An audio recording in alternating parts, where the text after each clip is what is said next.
estamos en el capítulo 21, San Lucas, capítulo 21, y habíamos comentado hasta el versículo 19. Recordemos que a la salida de Jerusalén, los apóstoles le han estado admirando la construcción del templo y sus maravillas, era una de las grandes maravillas, ¿no? Y Jesús les anunció que eso sería destruido. Y recordemos que le preguntaron los apóstoles cuándo será y qué señales de que eso se acerca. Y entonces el Señor está dando una serie de señales relativas a la destrucción del templo, pero al mismo tiempo también una serie de señales que se refieren a la segunda venida de Cristo. Entonces están estas dos cosas ahí un poco entremezcladas unas con las otras. Ahora leeremos los versículos del 20 al 24. Pero cuando viereis a Jerusalén rodeada de ejércitos, sabed entonces que su destrucción ha llegado. Entonces los que estén en Judea huyan a los montes, y los que en medio de ella váyanse, y los que estén en los campos no entren en ella, porque estos son días de retribución, para que se cumplan todas las cosas que están escritas. Mas ay de las que estén encintas y de las que críen en aquellos días, porque habrá gran calamidad en la tierra e ira sobre este pueblo. Y caerán a filo de espada y serán llevados cautivos a todas las naciones, y Jerusalén será hollada por los gentiles hasta que los tiempos de los gentiles se cumplan. Como vemos aquí, claramente se refiere a la destrucción de Jerusalén. Y fijémonos que lo dice claramente que eso ocurrirá. O sea, Jerusalén será destruida. Y da unas señales. Fijémonos que precisamente la comunidad cristiana, aquella primera comunidad cristiana que estaba en Jerusalén, o sea, la iglesia primitiva comenzó en Jerusalén, ¿no? Pues se dieron cuenta de esas señales que dijo Jesús. Y consta históricamente que cuando los romanos, el ejército romano entró en la ciudad, no estaba la comunidad cristiana. Es decir, habían visto las señales, las habían identificado y por lo tanto creyeron al Señor y se marcharon. Y se evitaron pasar todo lo terrible que fue el asedio de Jerusalén, que nos describe con mucho detalle y que coinciden con lo que dice aquí San Lucas, nos describe, como digo, el historiador Flavio Josefo en su libro, que habla de esta historia. Por lo tanto, fijaos cómo nos dice, cuando viereis la ciudad cercada por los ejércitos, quiere decir que ya se acerca. Por lo tanto, huid, marchaos. Y nos dice, pues los que estén en el campo que no vengan, los que estén dentro, pues que se vayan. Y será una situación tan difícil que dice, hay de las que entonces tienen cinta, es decir, las que estén en situaciones delicadas, porque la situación realmente será durísima. Y como digo, Flavio Josefo nos lo describe y es horrible.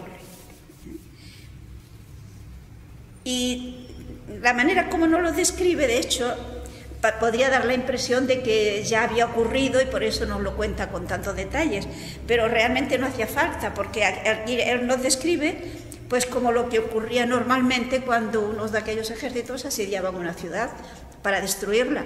Primero la asediaban y después la destruían. Y el asedio pues llevaba consigo pues muchos sufrimientos a los que estaban en la ciudad asediada, ¿no? Pero fijémonos que nos dice que caerán a filo de espada, serán llevados en cautiverio a todas las naciones. Esto ya había ocurrido en tiempos de Nabucodonosor. Y Jerusalén será hollada por los gentiles. Es decir, será invadida y conquistada y destruida por los no judíos, los gentiles, las gentes que dicen algunos, se dicen en algunos sitios.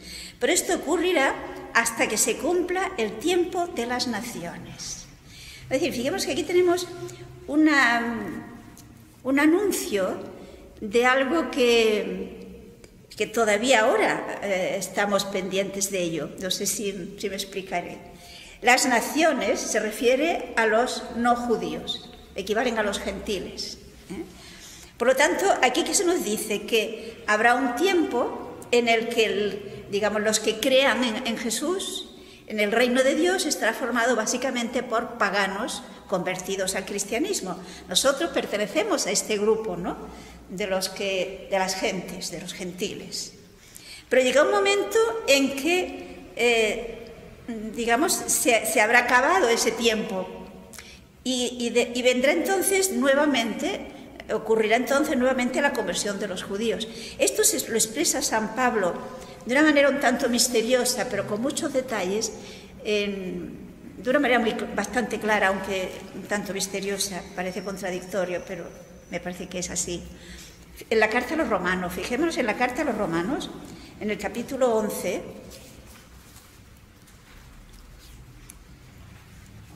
recordemos que San Pablo, como buen judío, amaba a su pueblo, y en la carta a los romanos él expresa su dolor de que el pueblo de Israel como tal pueblo, no hubiera creído en Jesús, no lo hubieran aceptado, ¿no? Y entonces se lo plantea en la carta a los romanos. No vamos a leer todo lo que habla al respecto, sino solo algunos versículos. Fijémonos en el capítulo 11, como digo, los versículos 11 y 12. Digo pues, ¿han tropezado los de Israel para que cayesen? En ninguna manera, pero por su transgresión vino la salvación a los gentiles para provocarles a celos. Y si su transgresión es la riqueza del mundo, y su defección la riqueza de los gentiles, ¿cuánto más su plena restauración? Vale. Y ahora los versículos 25 al 27.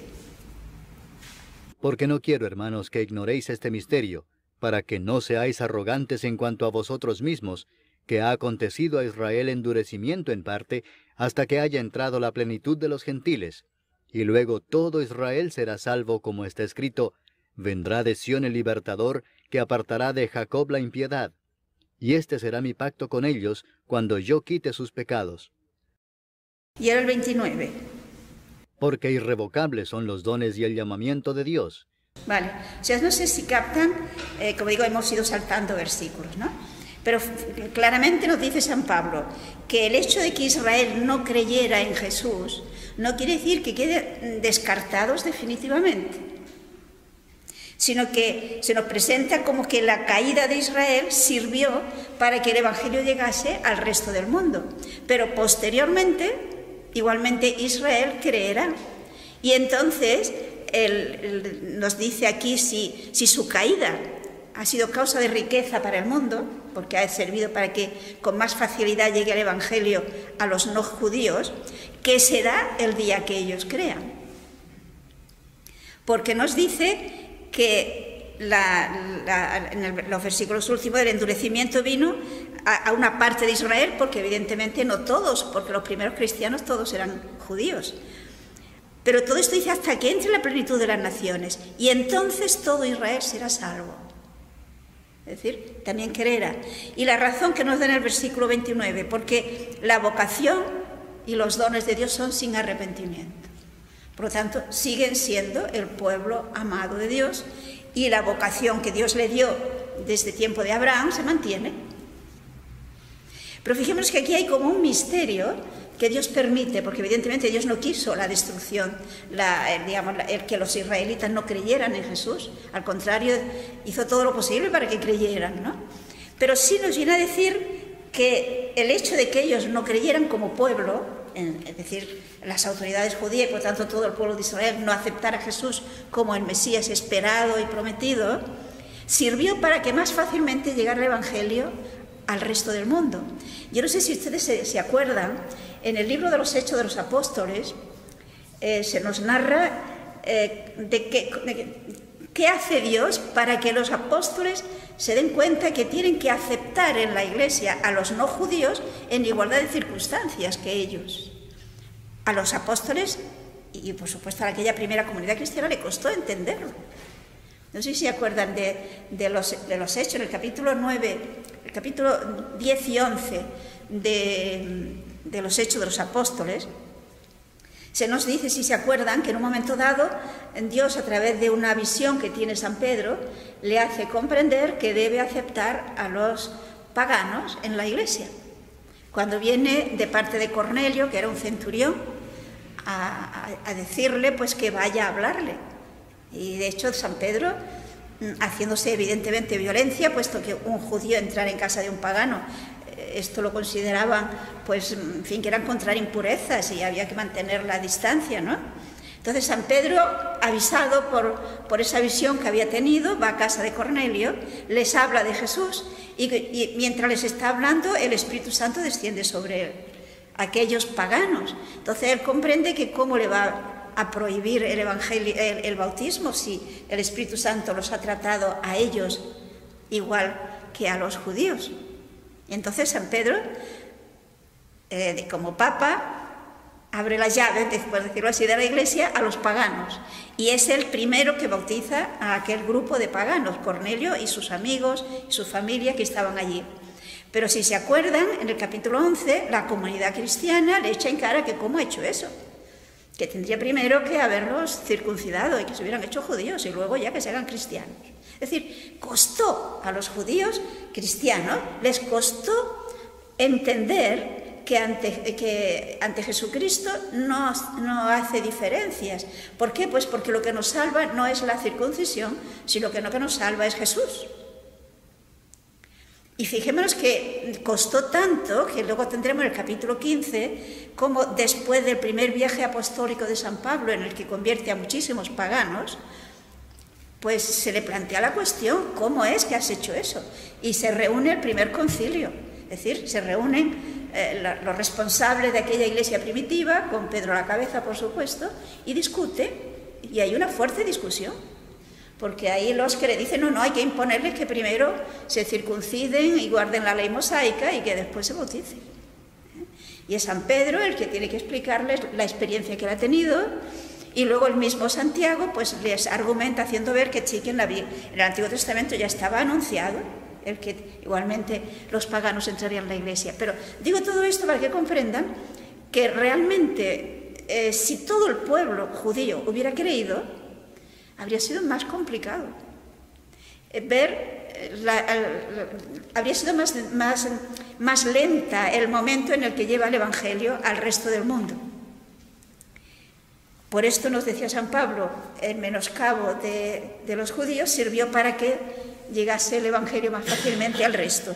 Y es lo que dice aquí Jesús, que todo esto ocurrirá hasta que se cumpla el tiempo de las naciones. Con lo cual, ¿qué nos está diciendo? Que llegará un momento en el que, según otros textos del Nuevo Testamento, hay un tiempo de apostasía de las naciones antes cristianas, y parece que será el momento en el que Israel aceptará la fe como pueblo, creerá en Jesucristo, y eso producirá una gran expansión del cristianismo. Es lo que se deduce del texto de Romanos que hemos comentado, aunque hemos sacado algunos versículos así. Por lo tanto, aquí Jesús ya les avisa, se lo dice, ¿no? Que llegará el momento en que se destruirá Jerusalén, que serán llevados los judíos fuera. De hecho, pensemos cuántos siglos el pueblo de Israel, aunque quedó siempre algunos allí, han estado dispersos, siguen dispersos, pero no existía el Estado de Israel. Ha sido en nuestro tiempo, ¿no?, que hemos visto nuevamente el establecimiento del reino del Estado de Israel. Y aquí esto de alguna manera también lo anuncia Jesús. Continuemos, versículos 25 al 28. Estamos en Lucas 21.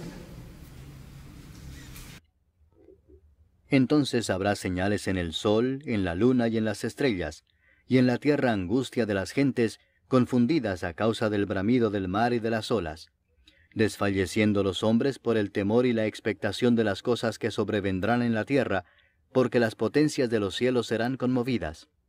Entonces verán al Hijo del Hombre, que vendrá en una nube con poder y gran gloria.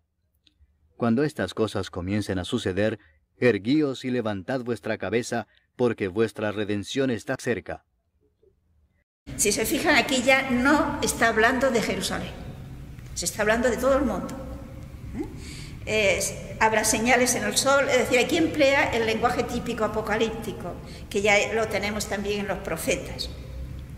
Es decir, habrá sufrimiento y habrá perturbaciones, incluso de la naturaleza. Pero eso no quiere decir que sea inminente la venida del Señor. Es decir, en la historia de la Iglesia, en la historia de la humanidad, habrá mucho sufrimiento, muchas perturbaciones y muchas, digamos, guerras, etcétera, ¿no? Y entonces, fijémonos que estos acontecimientos de la misma naturaleza hacen que el ser humano, que el hombre y la mujer experimente su impotencia, su pobreza. El hombre orgulloso que se cree que lo puede solucionar todo, que es el dueño del mundo, que con su ciencia y su técnica tiene solución para todo, pues ante estos acontecimientos experimenta su pequeñez, experimenta su total indefección, digamos, no puede defenderse ante estos poderes. Y por lo tanto esto pues produce terror, produce pues una situación de anonadamiento, de desconcierto. ¿Y por qué Dios permite esto? Pues porque no olvidemos que aquí estamos de paso. Y lo que Dios quiere es que descubramos que la verdadera vida empieza después. Y por lo tanto, que nos convirtamos. Pero fijémonos que nos dice que entonces llegará el momento en el que Cristo vendrá por segunda vez. Y fíjense cómo se nos describe. Entonces verán al Hijo del Hombre venir en una nube con poder y majestad grande. Así como la primera vez que vino, que se celebra en Navidad, viene como un niño cualquiera, pequeñito, necesitado de ayuda. San Pablo nos dirá en la carta al Filipense que se presentó como un hombre cualquiera. Y así, como un hombre cualquiera, se hizo obediente hasta la muerte y muerte de cruz. Pero cuando venga por segunda vez, no vendrá así, sino que vendrá como corresponde a lo que Él realmente es, que es Dios. Vendrá, por tanto, con todo su poder y con toda su majestad. Luego, lo definitivo será ese establecimiento, ya valga la redundancia, definitivo de Jesús, como Rey de Reyes y Señor de Señores, con todo su poder y con toda su majestad. En otros textos se nos dice que vendrá con los ángeles y con los santos. Aquí ciertamente hay una alusión muy clara al profeta Daniel. Quizás lo podíamos leer. Busquen el profeta Daniel en el capítulo 7, los versículos 13 y 14. Miraba yo en la visión de la noche, y he aquí con las nubes del cielo venía uno como un hijo de hombre, que vino hasta el anciano de días, y le hicieron acercarse delante de él. Y le fue dado dominio, gloria y reino, para que todos los pueblos, naciones y lenguas le sirvieran. Su dominio es dominio eterno, que nunca pasará, y su reino uno que no será destruido. O sea, recordemos, tenemos en esta visión que tiene Daniel, en el que ve cómo se establece Dios, digamos, se le manifiesta a Dios como juez del universo, ¿no? Como un anciano de muchos días, pero ven venir después a ese como hijo de hombre. Recordemos que San Jesucristo mismo muchas veces se atribuye ese título en el Evangelio, el Hijo del Hombre, y viene con todo el poder y con toda su majestad.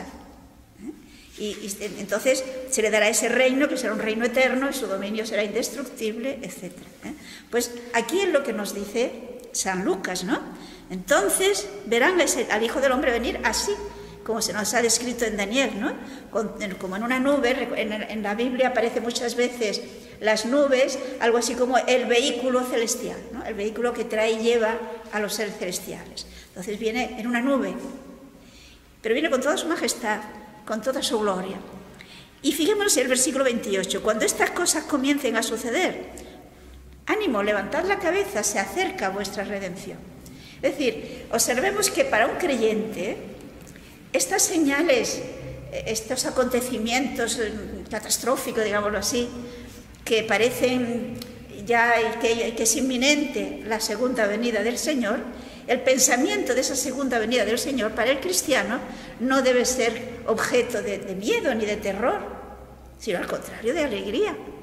Fijémonos que en la misa, si vamos a misa, después de la consagración, cuando el sacerdote dice, este es el misterio de nuestra fe, ¿qué decimos?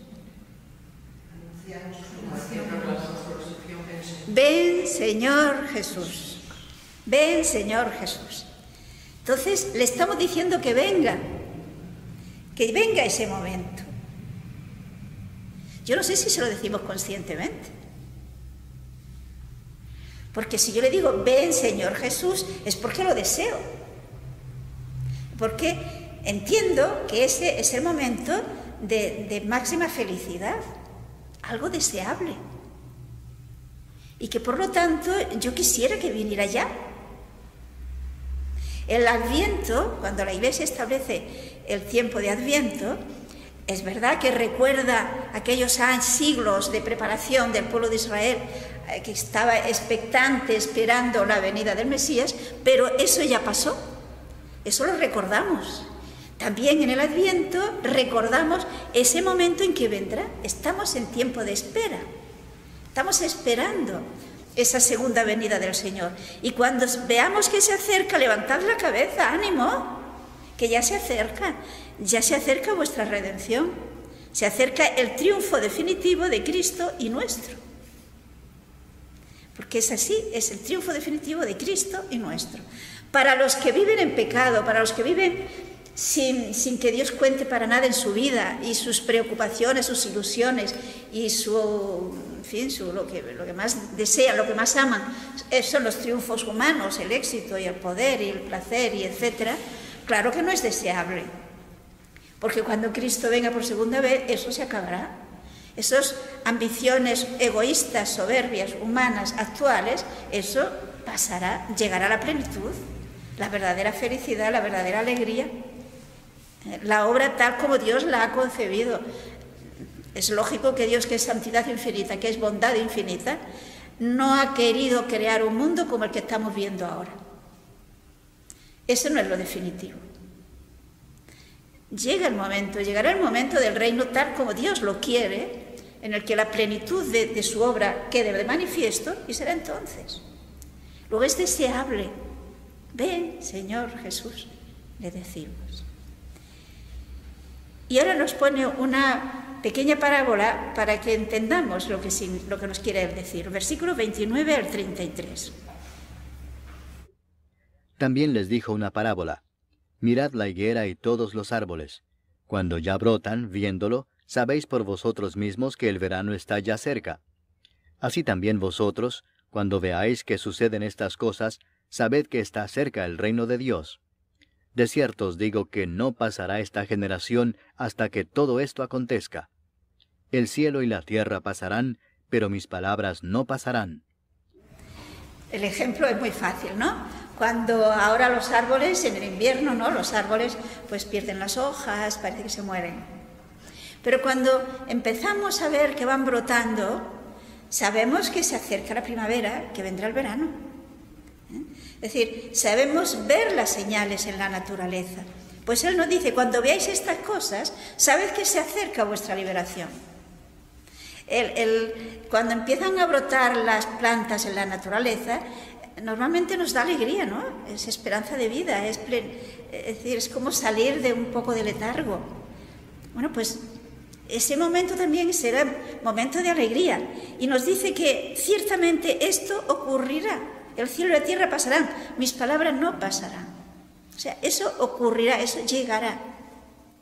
Y por lo tanto debemos desearlo. Es más, San Pedro nos dice que debemos acelerarlo. Intentar que venga antes. ¿Y cómo podemos conseguir acelerar, adelantar la venida de Cristo? Pues fijémonos que Cristo vendrá cuando, digamos, el cuerpo místico esté completo. Se compara la Iglesia, el cuerpo místico, con un edificio en construcción, en el que, según San Pedro, nosotros somos piedras vivas, edificadas sobre la piedra fundamental, que es Cristo. Entonces, ¿cuándo vendrá? Pues cuando el edificio esté acabado. ¿Y qué hay que hacer para que se acabe? Pues que haya más piedras vivas que se ponen en el edificio, ¿no? Luego, ¿cómo podemos nosotros ayudar a que venga antes, lo más pronto posible, Jesucristo? Primero, procurando yo ser una piedra viva sólidamente edificada, es decir, ser un buen cristiano, no una piedra que se cae y ahora se pone, porque si cometemos un pecado grave es como la piedra que se cae, sino somos piedras vivas, debemos de procurar ser auténticos cristianos y también ayudar a que otros también crean. Entonces nosotros ayudamos a la construcción de este edificio y de esta manera ayudamos a que se acelere esa segunda venida de Cristo. Por lo tanto, nos dice claramente el Señor, eso ocurrirá. El cielo y la tierra pasarán. Es decir, las cosas temporales van a pasar, pero lo que Jesús ha dicho, eso se cumplirá. Con absoluta certeza. Porque es palabra de Dios y no puede fallar. Pues vamos a seguir los versículos ahora 37, habremos leído hasta el 33, ¿no? 34 al 36. Mirad también por vosotros mismos, que vuestros corazones no se carguen de glotonería y embriaguez y de los afanes de esta vida, y venga de repente sobre vosotros aquel día, porque como un lazo vendrá sobre todos los que habitan sobre la faz de toda la tierra. Velad pues en todo tiempo, orando que seáis tenidos por dignos de escapar de todas estas cosas que vendrán, y estar en pie delante del Hijo del Hombre. O sea, aquí saca la consecuencia de estar en esa actitud de espera, pero espera activa, no de brazos cruzados. No estar esperando de brazos cruzados a que ocurra. Sino se nos dice, estad atenta. Tenemos que estar atentos. ¿Por qué? Porque existen peligros. Y dicen, o sea, que vuestros corazones se emboten. Es decir, si estamos tan atrapados por las preocupaciones de esta vida, por los placeres de esta vida, por los intereses temporales, pues estaremos tan atrapados, repito, que no nos daremos cuenta de esas señales y vendrá y nos cogerá de improviso. Esto no quiere decir que Jesús anuncie que será inminente o que Lucas pensara que la venida de Jesús era inminente. No. Veremos que San Pablo tampoco lo cree inminente. Pero, de hecho, a cada uno de nosotros llega en el momento de la muerte. Y hemos de prepararla igualmente con ilusión. Es como el que prepara un viaje. ¿Ustedes imaginan a alguien que le guste viajar? Que quiera hacer un viaje importante en su vida y que vaya como un paquete. No, se lo prepara primero, ¿no? Para saber dónde va, qué va a encontrar, en fin. Quiere ir preparado para poder, primero ahora ya ilusionarse, y luego poder disfrutar más de lo que va a ver. Bueno, pues nosotros vamos a hacer el gran viaje de nuestra vida. Entonces hay que prepararlo. ¿Y hay que prepararlo cómo? Pues prestándole atención y pensando en lo que vamos a encontrar allí, y estudiando y mirando qué es y cómo llegar mejor. Es decir, esto que hacemos cuando se hace un viaje importante en nuestra vida, ¿no? ¿Y por qué? Pues porque es que si no, la muerte dice que puede venir el Señor como un lazo, porque vendrá sobre todos los moradores de la tierra. Nadie pueda quedar fuera de esto. Por lo tanto, velad en todo tiempo. Fijémonos la manera de prepararlo. Hemos de estar atentos. Velad y orad, para evitar que nos distraigan cosas que no nos permitan ese día, cuando el Señor venga, estar a punto y preparados para comparecer ante Él. En el credo decimos que vendrá a juzgar a los vivos y a los muertos, ¿no? Es decir, vendrá a juzgar a todos. Y si tenemos en cuenta de qué se nos va a juzgar, pues estaremos preparados, ¿no? Sabemos de qué se nos va a juzgar, ¿no? En la caridad. Exacto.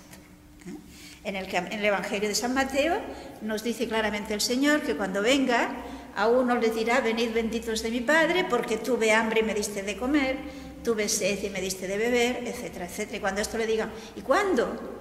Pues cada vez que lo hiciste con uno de estos pequeños, a mí me lo hicisteis.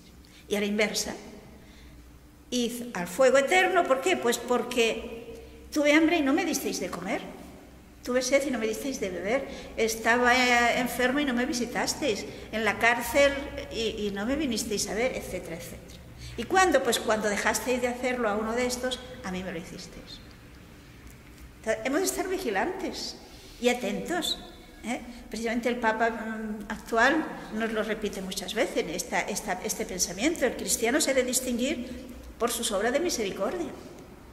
Tener corazón para aliviar al que tiene necesidad, porque es la manera de estarnos preparando. Porque fijémonos que no se trata de que yo me salve, se trata de que si yo me salvo en grupo, o sea, Dios no nos ve aislados. Somos cuerpo, somos familia. Nos enseñó a decir Padre nuestro. no Padre mío.